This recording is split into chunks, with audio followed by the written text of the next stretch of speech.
Hi, I'm Joel Krall. I grew up in South Lebanon County, and then in 2006 I returned home, came back to the farm, worked for my dad for 6 months, in which at that point he sold me the milking herd. And then 6 months into that, we decided that we'd like to expand a little bit and try to incorporate a partner. So I had gone to Tim Krall and asked him if he'd like to be in partnership with me. So at the beginning of 2008, we formed Furnace Hill Farms, and we expanded to 150 milking cows.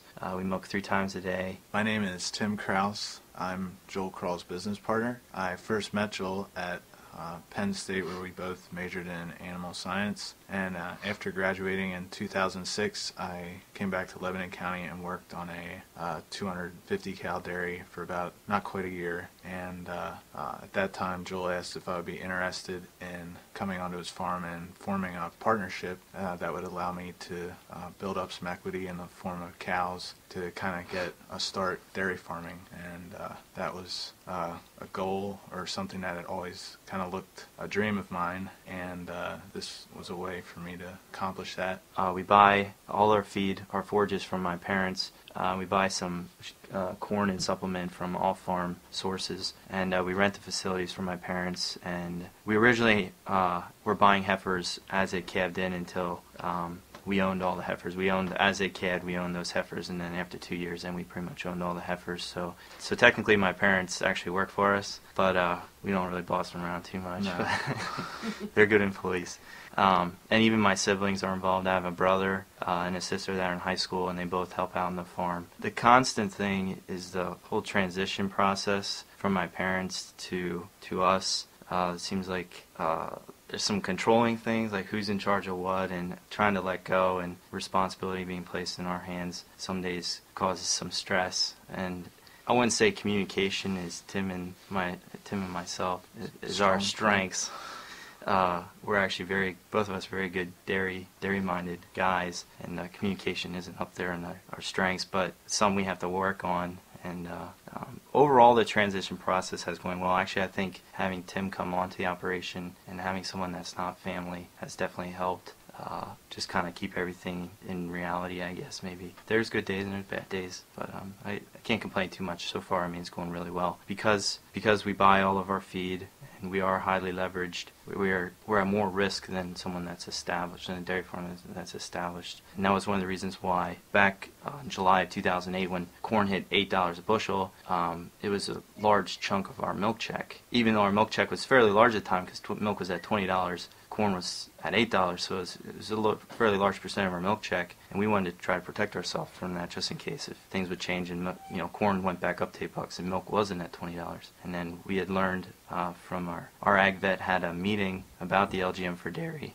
Milk was starting to come down, but it was before it really got bad. And then so we kind of checked into it, talked to my insurance agent, did some research on it. It was kind of complicated, but we decided to try it. And one thing Dad kept emphasizing, he actually wasn't too excited about it. He thought that we should focus on continuing to be efficient, which I don't disagree with him, because you want to continue to stay efficient, try to stay competitive, but we wanted to use this as a risk management, not necessarily to speculate the market. So we went ahead and did it, and it looks out. I mean, we look really smart for doing it, but I don't know if I should say lucky, or we just try to protect ourselves, I guess. But you always have that in the back of your mind, that you have this insurance, and then when things went down, when things went south, it's like, oh, we're really glad we did that.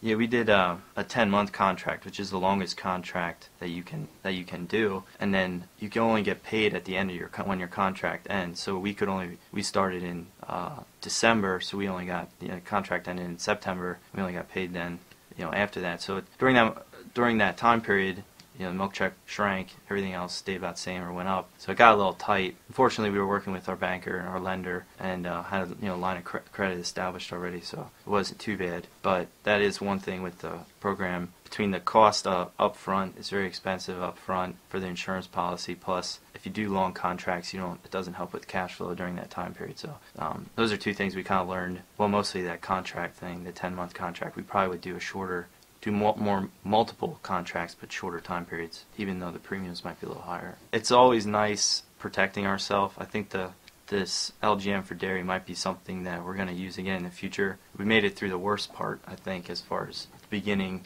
starting out in dairying, and hopefully, we're over that first that major hump, and then I do think the volatility thing is going to continue to be an issue. Risk management is going to continue to be something that's going to need to be. I really hope milk stays up for a little while, especially for a lot of these guys that had a really rough year. I think that I love working with cows. Even on the bad days, it can be frustrating, but at the end of the day, I really enjoy just being out there and working with cows, and hopefully raising a family will be one of the most rewarding aspects of working on a dairy farm. I thought I had a lot of stress in college before exams, but you have to make the call on a lot of things. And it seems like some days it all kind of comes all at once, and it can be a little overwhelming, but it's something I'm kind of trying to learn to be able to handle. I don't think it's something that takes time and practice to be able to. I think I've been able to experience kind of dairy farming from both an employee perspective and now being an owner. And there's some days that it would be kind of nice to go back to being the employee, where you could just be like,